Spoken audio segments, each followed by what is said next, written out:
Okay, let's move on to the next property. Property number 8, and that is convolution. Convolution property. So as I mentioned, multiplication property and convolution property are related. So I'm not going to derive this property. I will leave this for you to practice. Okay. So now you have the understanding or conceptual methodology that if you are asked to prove any property, how you are going to proceed. So what is the main point about the convolution property? That if you have two signals, x of t with its Fourier series pair, let's call it AK, and another signal y of t with its Fourier series pair represented by BK, and again these two are different signals, but they have same period, so their fundamental period is the same. So if you now convolve these two signals together, so let's say x of t is convolved with y of t. So this may result into a different signal. Let's represent it by z of t.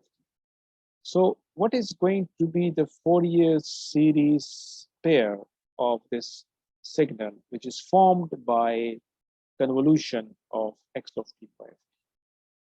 According to the convolution property, the Fourier coefficient of this new signal, let's call it Ck, it will be equal to the product of AK, BK, as well as there will be a multiplication factor, and that multiplication factor will be equal to the time period.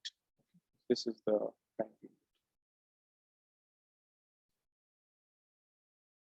So now you can see why I was telling you that this property is related to multiplication property. In multiplication property, when you multiply two signals and time domain, the effect of this multiplication is the convolution between Fourier series coefficients. And now when you convolve two signals in the time domain, then what is the effect on their Fourier coefficient? The effect is multiplication. Okay. And as I mentioned, you need to practice proof. So this is something you need to do it yourself. Let's move on to the next property, and that is differentiation property. Differentiation.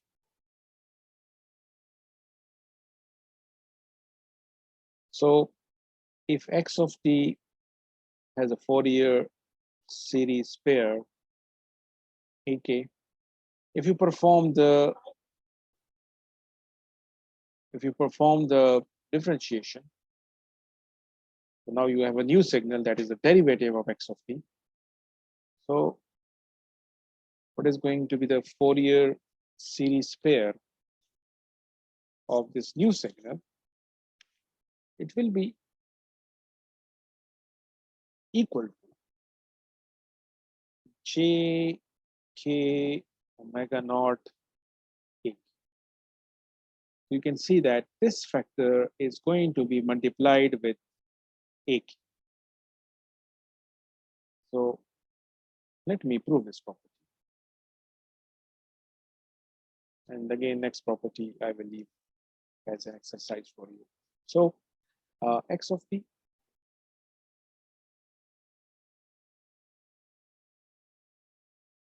its Fourier series representation is AK e to the power jk omega naught t. So based on this, this is Fourier coefficient of x of t. Now apply the differentiation operation on both sides. So you get the derivative of x with respect to t.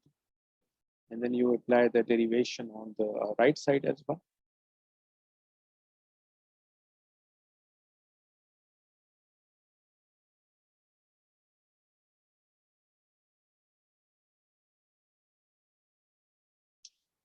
You can change the order of summation and integration. So let me bring this AK is a constant. So I can also bring this outside of the differentiation operation.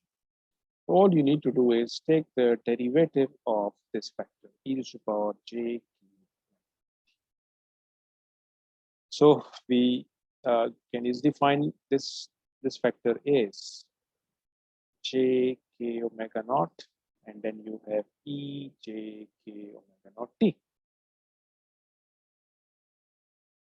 So now we are in a position to find the answer that this factor must be the Fourier coefficient of this thing.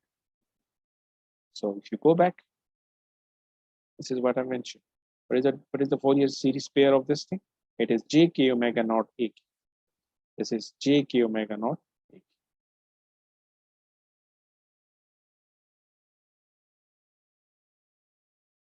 So ak is the Fourier coefficient of x of t, and ak multiplied with j omega naught is the Fourier series pair of this. So let me move to the ninth property, which is integration property.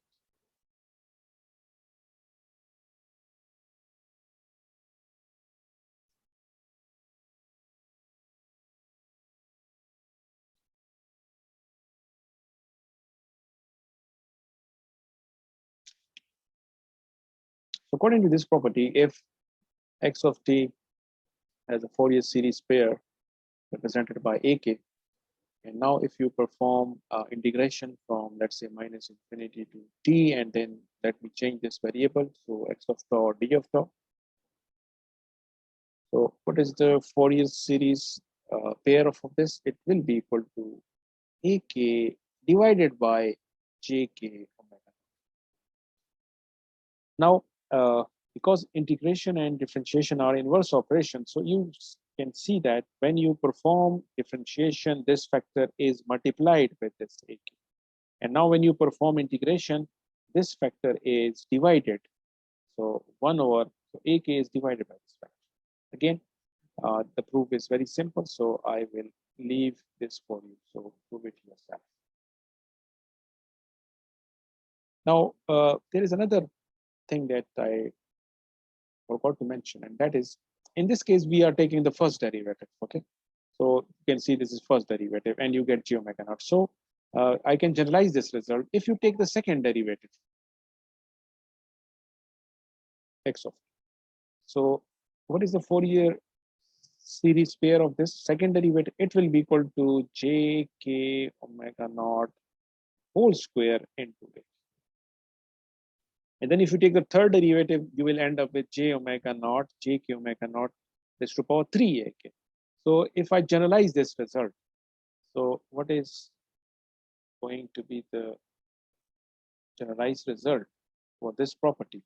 That if you take the kth derivative of any signal, so kth derivative of x of t, and if you know the Fourier series pair of x of t, which is a of k, so what is going to be the Fourier series pair of this new signal? It will be equal to jk omega naught raised to the power k a of k. And similarly, you can also generalize this property. This is the first integral. So if you take the second integral, third integral, so based on that, you can you can divide this factor by what is the order of your integration. So in case of first integral, you take 1. If you are taking the second integral, then you will get 2 over here. So this is how you can generalize these two properties.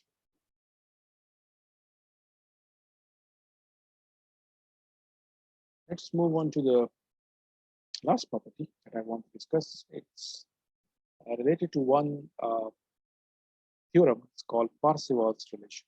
Parseval's relation for continuous time periodic signals. Because this property is related to, is using Fourier series coefficients of periodic signals. So that's why I am teaching this as part of the property of the Fourier series. So we know that given periodic signal x of t, if it has Fourier series, then its Fourier series coefficient is represented by it. Now we can make use of, so now we have two choices. We have a signal representation in time domain, and we have the same signal representation but in a different form, or you can say it's in the frequency domain, because when we started talking about Fourier series, we mentioned this point that when you represent a given periodic signal in its Fourier series form, then actually you are transforming the signal from time domain to frequency domain. So now you have signal in time domain in this form, and you have same signal and in a different representation. If I want to find out the average power of this signal over one period, so if I want to find out average power in one period,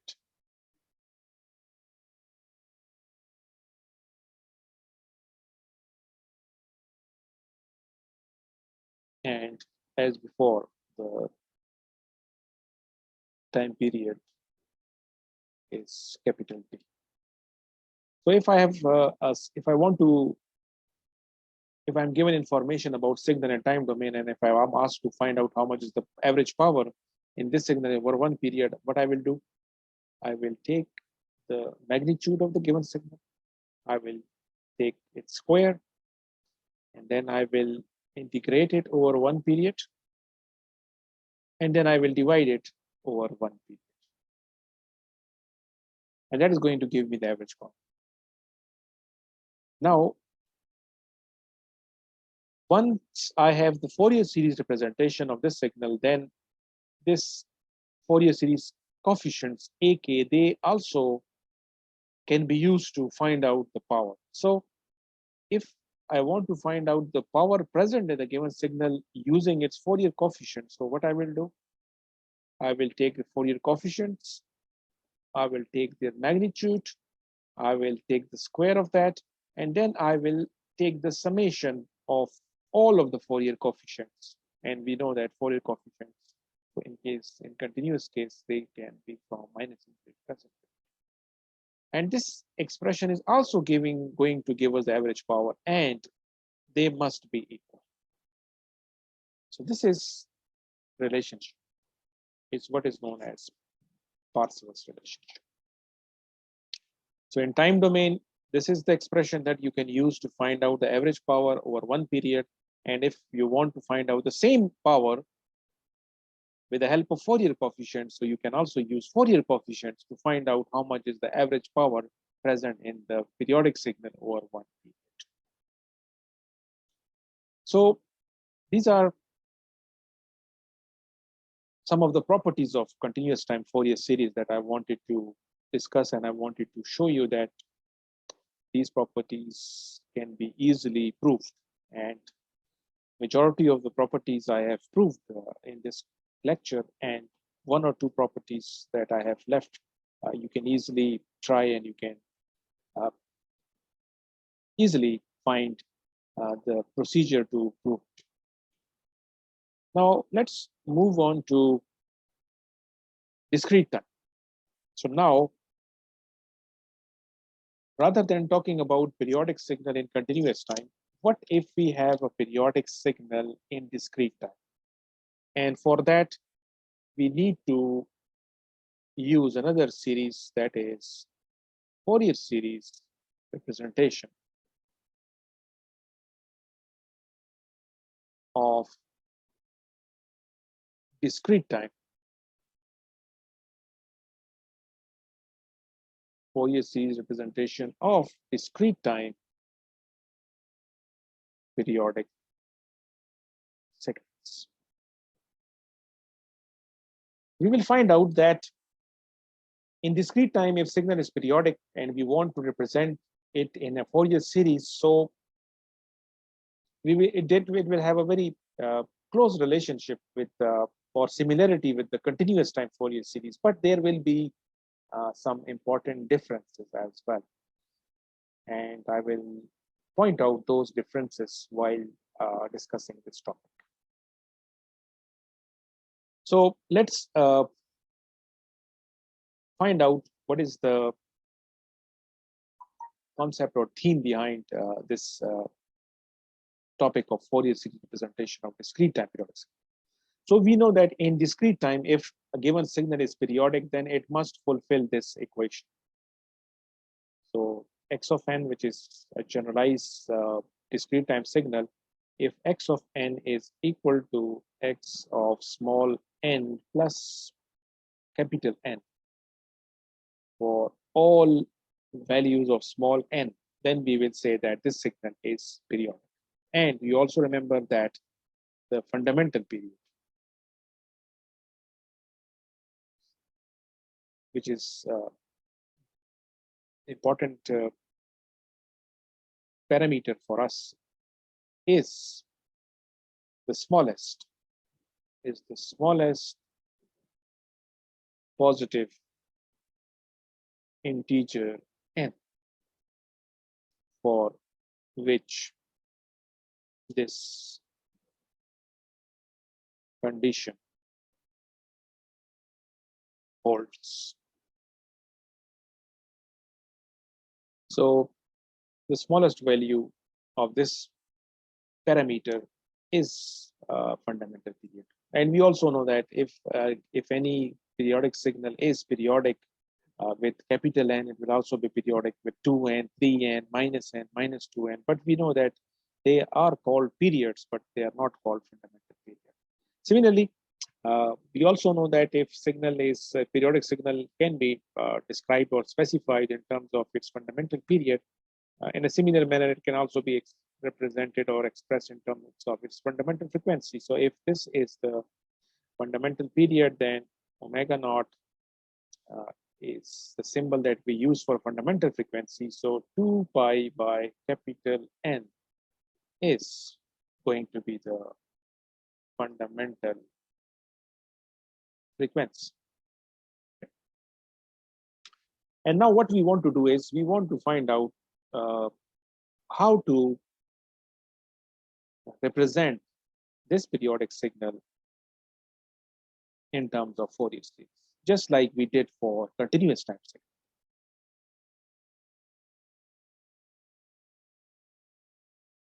So we can build up this representation in a similar manner as we did for continuous time periodic signal. And if you remember, we used the concept of harmonically related complex exponential signals.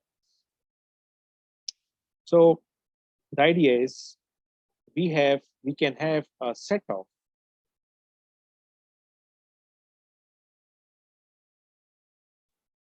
of discrete time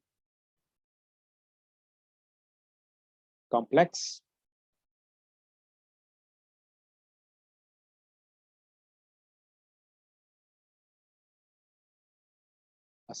so a set of discrete time complex exponentials that are periodic with same period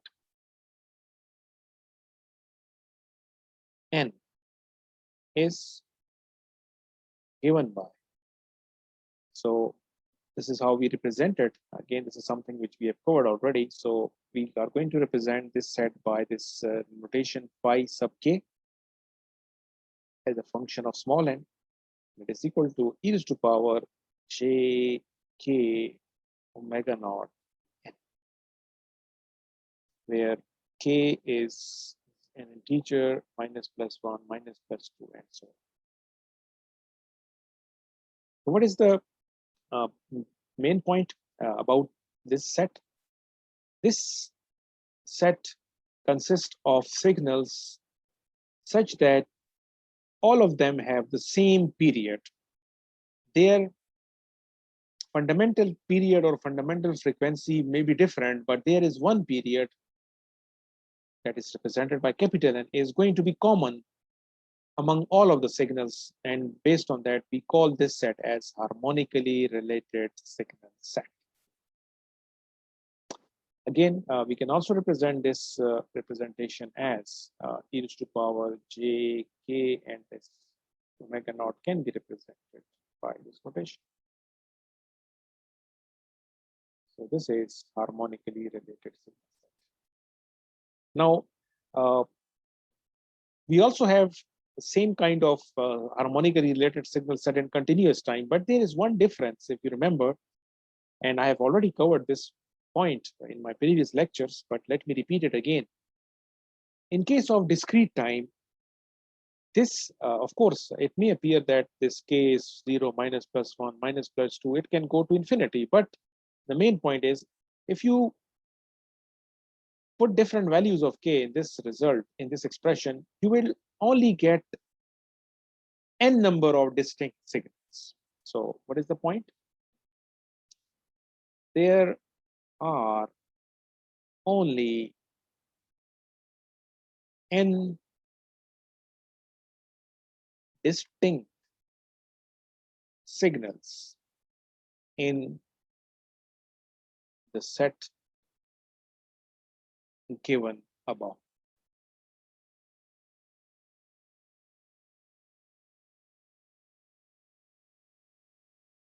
It means we can start, again, the point is you can start from any value of k. So if you start developing this equation for different values of k, so you may, let's say, start from 0. So the first signal in this set will be phi 0. And of course, when you put k equal to 0, then you get constant. So phi 0 n is going to be a constant signal equal to 1. Then the next signal that you will get will be equal to phi 1. And of course, you put k equal to 1. So you get a signal whose fundamental frequency is omega naught and whose fundamental period is going to be n. The next signal that you will get is by putting value of k equal to 2. And if you put 2 over here, so it means now you get a signal whose fundamental frequency is twice of the fundamental frequency of this one. And its fundamental frequency is twice, so its fundamental period will be half of this signal. But omega naught as well as n is related to phi 1 as well as phi 0. Now, as I mentioned, you can go up to infinity, but what will happen? The nth signal that you will get is going to be for the value of k equal to n minus n. Now, if you count these signals, so these are sorry, these are capital N number of signals. Now, why we are not going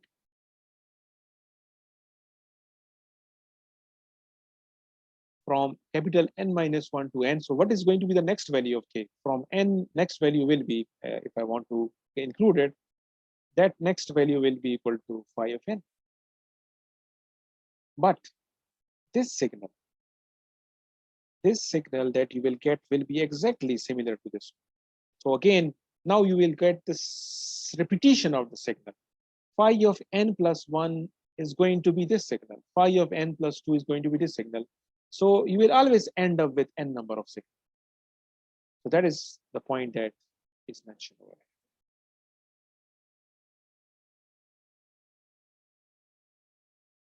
So in order to generalize this result, what we can say is that phi k n is always equal to, when you add an integer number of value, that is r time n, you will get the same result.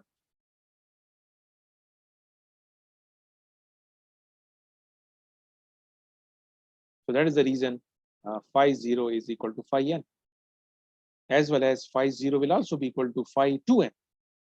Phi 0 will also be equal to phi 3n. So this is the general idea that in this signal set, you will always you can only get n number of unique or distinct signals. Again, I also mentioned this thing before. It is not important that you always start from k equal to 0. You can also start from 1. So the first signal in your signal set will be phi 1. But then the last signal that is going to be unique will be phi of n. And then if you move forward, n plus 1, so that signal is not included in our discussion because this signal is going to be same as this. So it doesn't matter from where you start, what is the starting value for k, you will find out that no matter from where you start with this integer, there are only n number of signal in this signal set, which is represented by this. Now, we know that this signal set is periodic. Now, what we want to do is we want to represent any other general signal. Okay, so we want to represent any general periodic signal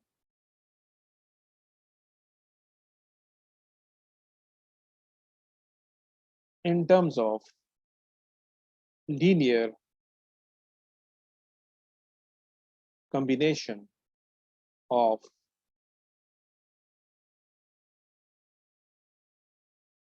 signal set phi k. So what we can do? We can take a linear combination. So linear combination means it is represented by this summation. So we will say, let me take a linear combination of this signal set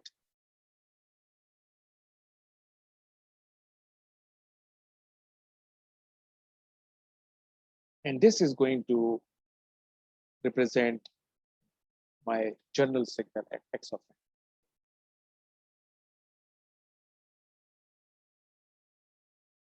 So this is general periodic signal that you can call x of n.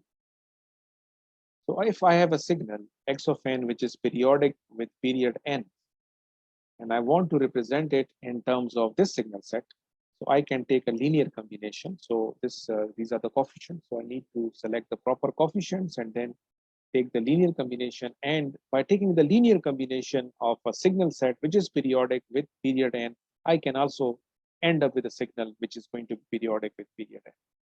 Now, what is the main difference that I want to emphasize between continuous time Fourier series and discrete time Fourier series?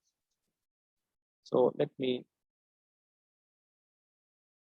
So this phi kn is actually this signal set represented by this representation.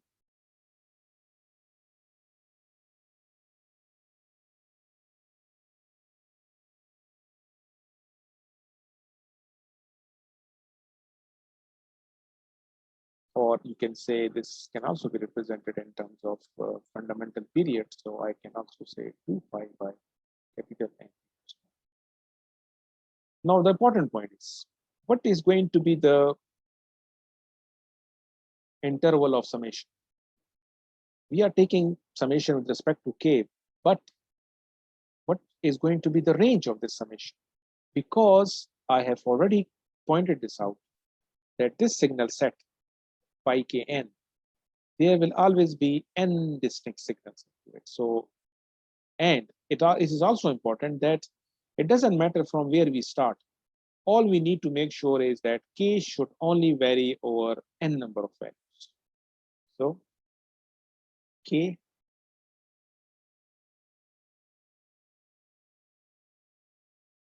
ranges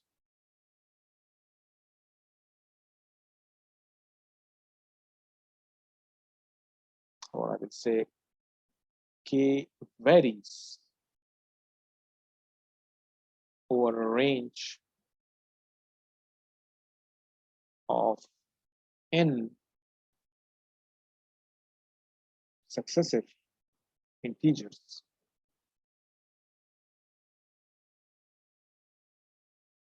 beginning with any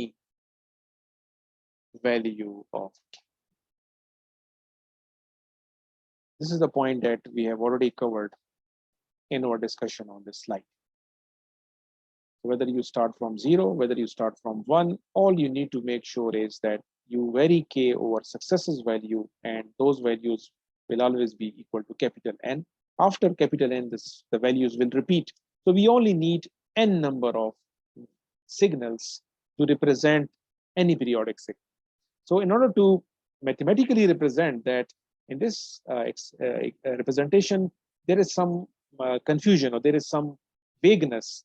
We haven't mentioned what should be the lower limit and what should be the upper limit. So by making use of this statement that I have made now, I will say that x of n, and this summation should be over n number of values. And these angle brackets means that k can start with any value of k. All we need to do is the total interval of summation should be equal to capital N. And this is what we need to.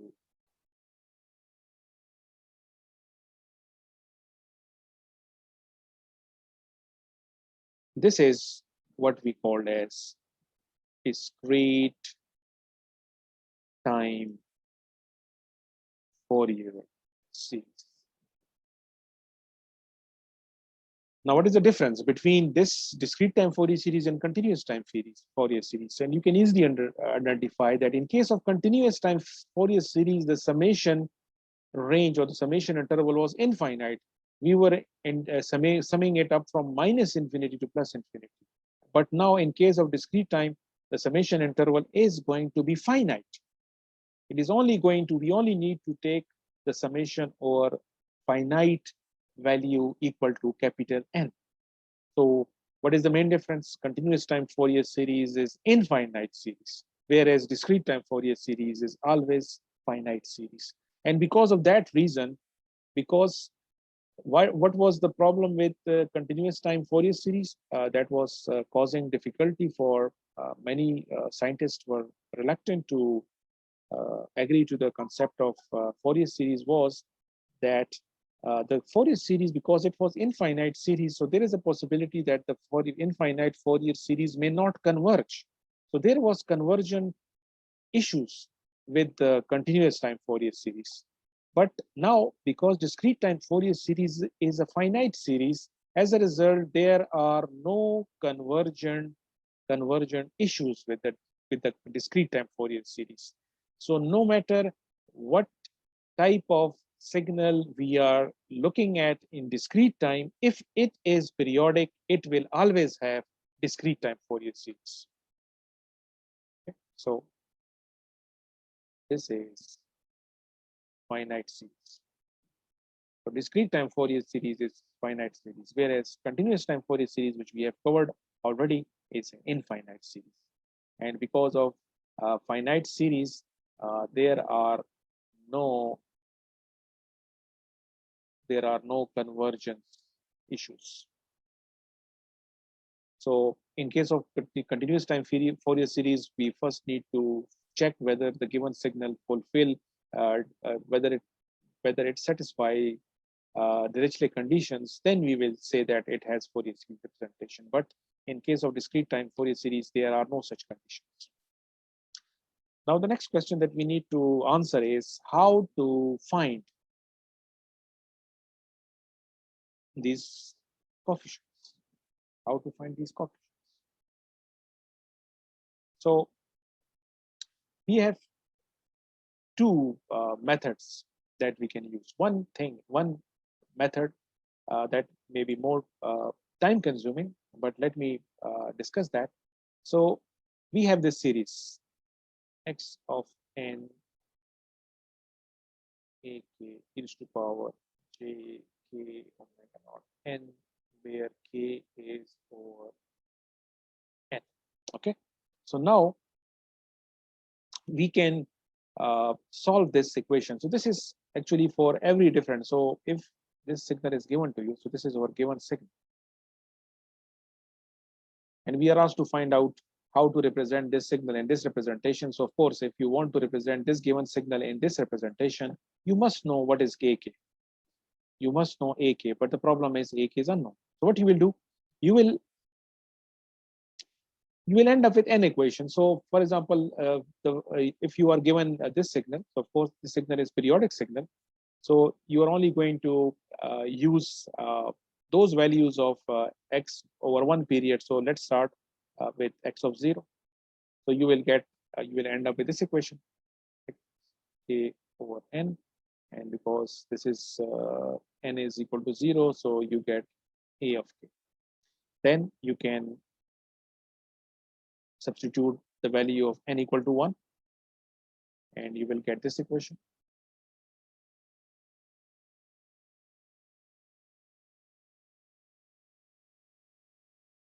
Then you will put,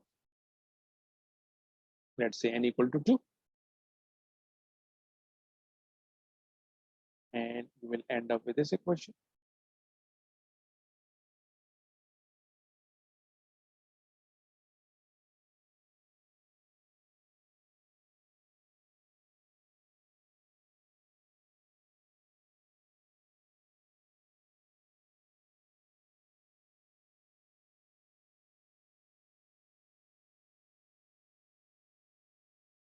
So you are changing n. Okay?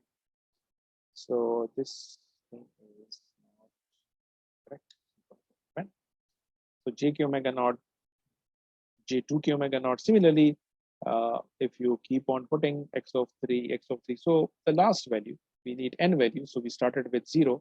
So the last value that I need to consider is x of n minus 1. So you get this equation.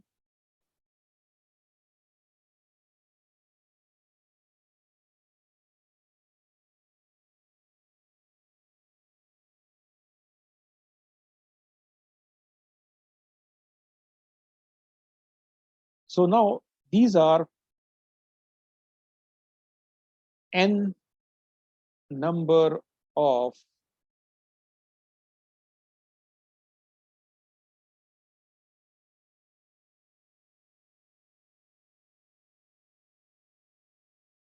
n number of linear equations, n number of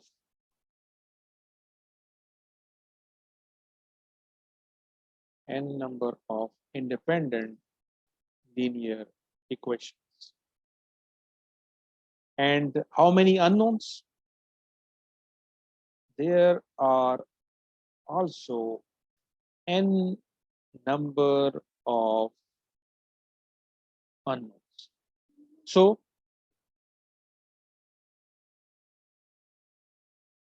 mathematically, if you have n number of equations and you have n number of unknowns, you can always solve these to find unknown AK. So this is one method by which you can find out all of the unknown in this particular representation. But most of the time we will make use of another method that will give us the closed form representation for AK in a similar manner as we got for continuous time case. Okay, so this is one method. What is the second method?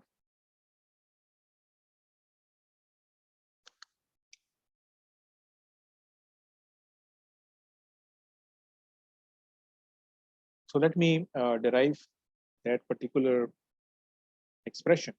So we have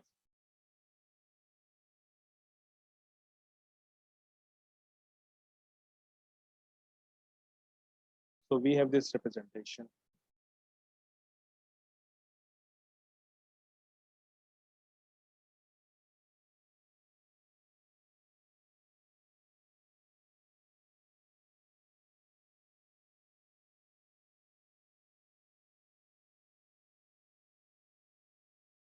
And our goal is to get some kind of a closed form expression for this. Closed form expression for A, which are Fourier coefficients, or you also call them spectral coefficients. So one first step is you can multiply both sides of this particular expression with this particular so let me write it. So multiply both sides with e raised to power minus j r omega naught. Again, this r is some kind of an integer. So we get x of n, and then this factor is multiplied e power j minus j r omega naught n. And we will also multiply this on the right hand side. So e power minus j r omega naught.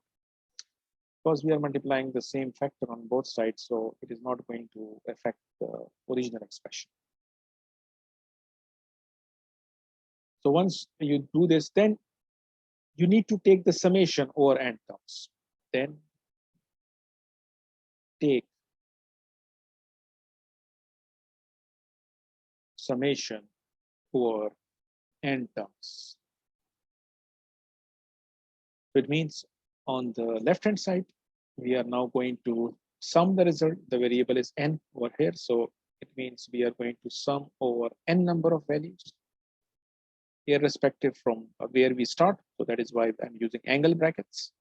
So on the left hand side, we have this result.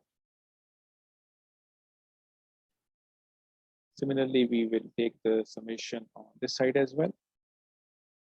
And we already have this second summation with respect to k. A k e power. Again, this result can be combined. So we can combine these two together. So we get e power j k minus r omega naught. Now, what is going to be the result of this expression on the right hand side? It is dependent on what is going to be the result of this expression. And you can see we have this k and r over here. So depending upon what is the value of k and r, we can have two possible results. This expression, it has two possibilities. It can either be equal to n,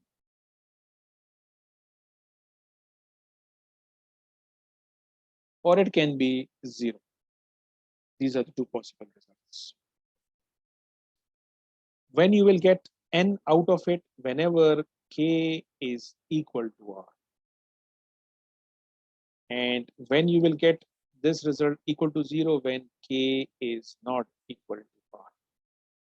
So in this result, depending upon, of course, you can see this k is the variable that will vary, but what is going to be the result of this summation? Of course, when this term is 0, so summation result doesn't matter because it will be 0. We are only interested in the non-zero result. So when we will get non-zero result when k is equal to r. So this summation, when this becomes equal to r, then it will give us a value of equal to n. So this result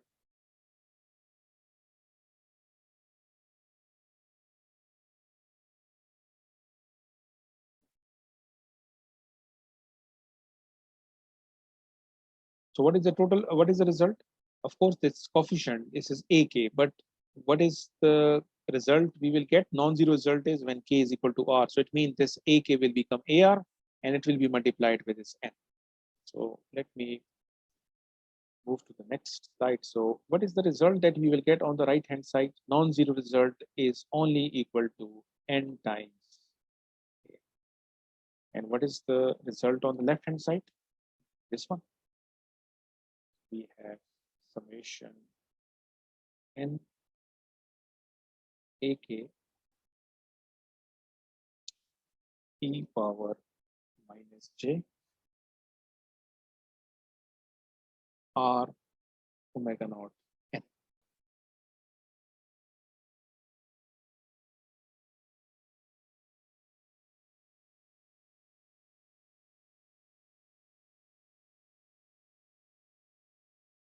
So from this, what is AR? AR is equal to 1 over n summation over n number of values.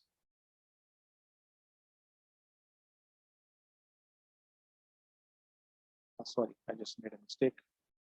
This is x of n, okay, not a. This is x of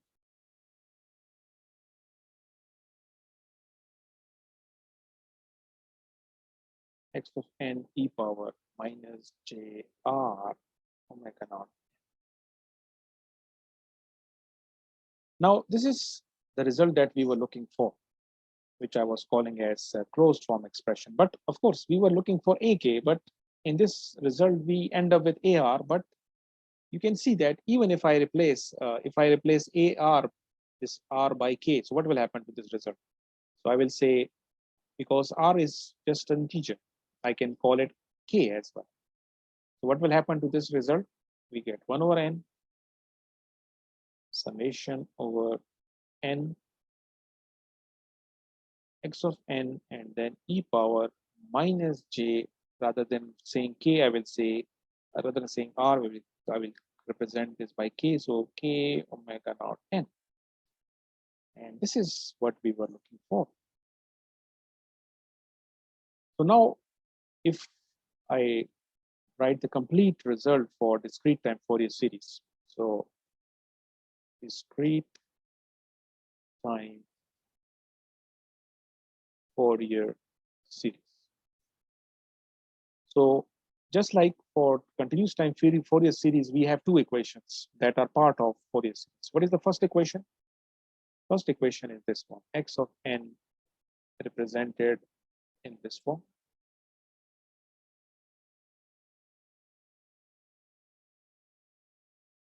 And the other equation that we just derived, ak is equal to 1 over n summation x of n e power minus jq omega. Now n is over n. These two equations are part of what we call as discrete time Fourier series. And as before, we call this first equation, in which x of n is represented in terms of a of k. It's called synthesis equation. This equation is called synthesis equation. And the second equation that is part of Fourier series, this equation is known as analysis equation. And these coefficients are also known as spectral coefficients. These are also known as spectral coefficients of x of n.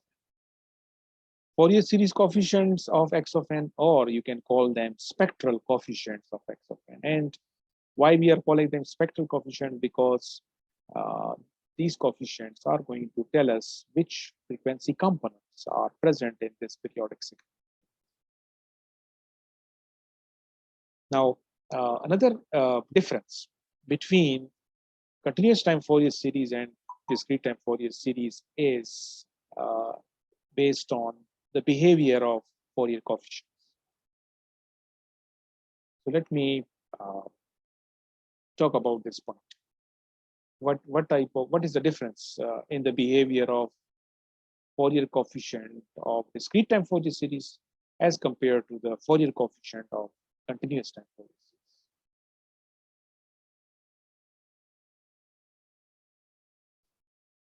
So let me use this as result. And as this representation is telling you that you can take the summation over any values of k, but we need to make sure that we should only consider n number of values for this k. So let's see the two different representation depending upon what is the starting value of k. So in first case, I will start from 0. So the first value of k is 0, and because we need to take n number of values, so the last value will be n minus 1. So we have this general representation that x of n is equal to the summation over n number of values, these coefficients. And let me represent, we already know that this is the signal that we can represent as phi k, harmonically related simple set. So let me use this notation, phi k. So in the first case, I can expand this representation and I will end up with this result. So because I'm starting from 0, so we get a0 phi 0n plus a1 phi 1n plus a2 phi 2n, all the way last term will be equal to a of n minus 1 phi of n minus 1 into. So you can call this result as equation A. So in this representation, I started from 0 and I go all the way up to n minus 1 to make sure that I get n values. Now, let's say that rather than starting from 0, I can also start from 1. So now I will start, the first value that I will take is 1. So in this case, I need to go up to the last value n so that I get n values. So what is going to be the result for this? So in the second case, we will end up with this representation, phi 1, a1 phi 1 plus a2 phi 2 plus a3 phi 3n, and the last one will be a of n phi of 1.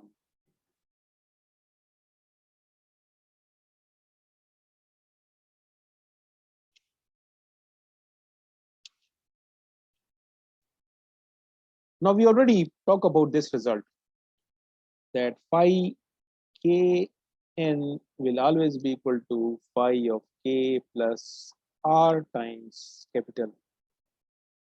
This is the result that I have already covered. So based on that, we know that phi capital N, this result is exactly equal to phi 0.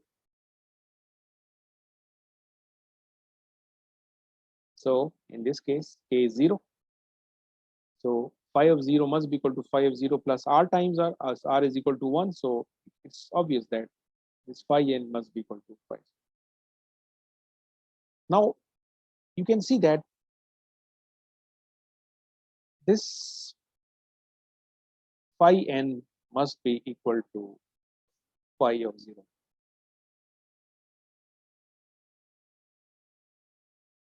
So if you compare equation, let me call this equation B. So left hand side of both of these equation is x of n. So whether I use equation A or whether I use equation B, I should get x of n. So it means that equation A and equation B on the right hand side must also be equal. And you can clearly see that this term corresponds to this one, this term corresponds to this. Similarly, there will be third term, as well as before a n, there will be, I haven't mentioned over here, but there will be one term that will involve a n minus 1 phi. So what is the different term that you can see? The different term that you can see is this one. So this, this one. So difference, any difference that you can see between equation A and equation B is because of these two terms. But we have already pointed out that this phi n, phi capital N is equal to phi 0. So these are equal. If these are equal, then the only thing that is left is a0 and an. So this means that a0 will also be equal to a of n. And then we can generalize this result, because I have only talked about two possibilities, but someone may say I want to start from 2, and then he will go up to n plus 1. So there are infinite number of possibilities depending upon what initial value you select. So in order to generalize this result, I will say that any Fourier coefficient ak will be equal to Fourier coefficient k plus n. Ak will always be equal to ak plus n. So based on this result, you can say a1 must be equal to a1 plus n. A2 will be equal to a2 plus n. A0 will be equal to a of n, and this is the result which we have used already. Similarly, you can also use this for someone may say that I don't want to start from positive value, I want to start from negative value. So he may start from -1, and the last value will be, of course, n minus 2. So again, these are n number of values. Even you can also use this result that a minus 1 must be equal to a minus 1 plus n. So this is the meaning of this result. But what is the important conclusion that we can draw from here? And that is, that was not present in case of continuous time Fourier series. This result is telling us that Fourier coefficients are also periodic. AK are periodic. AK are periodic with period n. So what is the other difference between continuous time Fourier series and discrete time Fourier series? In case of continuous time Fourier series, Fourier coefficients are not periodic. But now we have just proved that in case of discrete time Fourier series, Fourier coefficients are always periodic. And what is going to be the period? The period of Fourier coefficient will be the same as the period of the periodic signal.